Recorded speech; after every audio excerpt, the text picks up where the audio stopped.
Vote चोरी को लेकर चुनाव आयोग दिनों दिन ऐसे गिरता जा रहा है कि अब उसका बचकर निकल पाना बेहद मुश्किल है। ऐसे ऐसे वीडियोज सामने आ रहे हैं जिसमें साफ देखने को मिल रहा है कि कैसे इतने बड़े स्तर पर गड़बड़ी चल रही है। वीडियोज पर आए उससे पहले आरजेडी ने गंभीर सवाल उठाया है, वो भी बिहार चुनाव को लेकर। ट्वीट करते हुए उसने एक जानकारी साझा की जिसमें लिखा कि जबरन बेईमानी से हराई गई सीटों के झकझोरने वाले आंकड़े देखिए। नबीनगर विधानसभा 112 वोटों से आरजेडी हारी और 132 पोस्टल वोट रिजेक्ट हुए। अगियाओं विधानसभा 92 वोटों से सीएम पीआईएल हारी, 175 पोस्टल वोट रिजेक्ट हुए। संदेश विधानसभा 27 वोटों से आरजेडी हारी, 360 पोस्टल वोट रिजेक्ट हुए।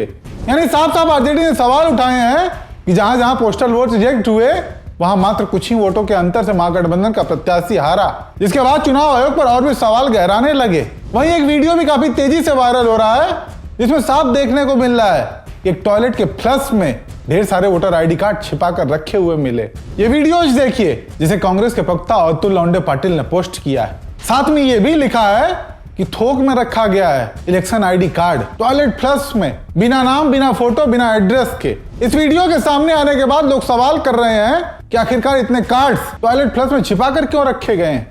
ऐसे में जब इसका जवाब हमने ग्रो या दूसरे एआई से पूछा तो उसने क्या जवाब दिया ये भी जान लीजिए।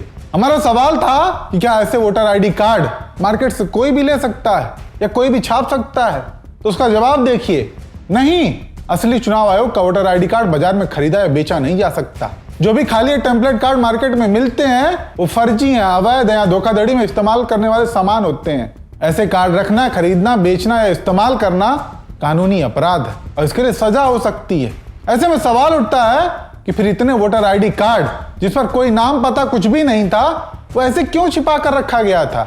यही नहीं, जिस तरीके से राहुल गांधी ने वोटर लिस्ट में गड़बड़ी का खुलासा करते हुए बताया था कैसे एक ब्राजील के मॉडल हरियाणा में वोट डाल रही थी, यानी उसका वोट हरियाणा के 22 बूथों पर था। सोचिए, ऐसे तमाम खुलासे सामने आए जो पूरे देश ने देखा कि किस तरीके से बीजेपी के नेता और कार्यकर्ता 3-3 जगहों पर वोट डाल रहे हैं। दिल्ली में विधानसभा चुनाव था, वहां भी वोट डाले, उत्तराखंड में भी डाले और अभी बिहार में चुनाव था तो वहां भी वोट डाले और बाकायदा इन लोगों की फोटो सामने आई है।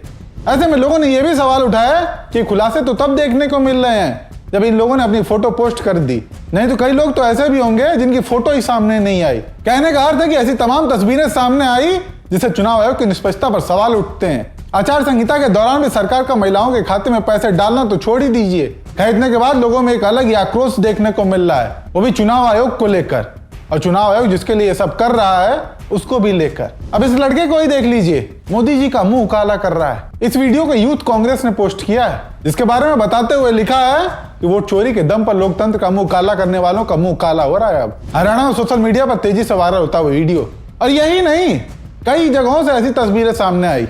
इस तस्वीर को ही देखिए, बसों तक को नहीं छोड़ रहे हैं लोग, और खासकर हरियाणा में, क्योंकि जिस तरीके से हरियाणा के बारे में खुलासा करते हुए राहुल गांधी ने बताया था कि हरियाणा के बूथों पर एक ब्राजीलियन मॉडल का वोट था, उसके बाद से लोग और गुस्से में हैं। हरियाणा से एक और तस्वीर जहां मोदी सरकार के पोस्टर पर वोट चोर लिखा जा रहा है, और तो और लोग बीजेपी मुख्यालय तक पहुंच गए।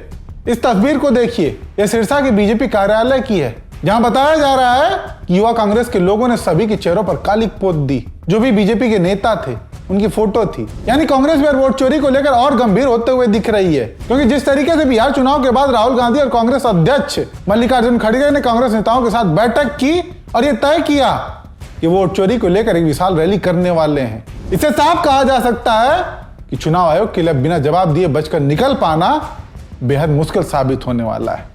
ऐसे में आप दर्शक चुनाव आयोग पर लग रहे आरोपों को लेकर क्या सोचते हैं, अपनी राय कमेंट करके जरूर बताएं।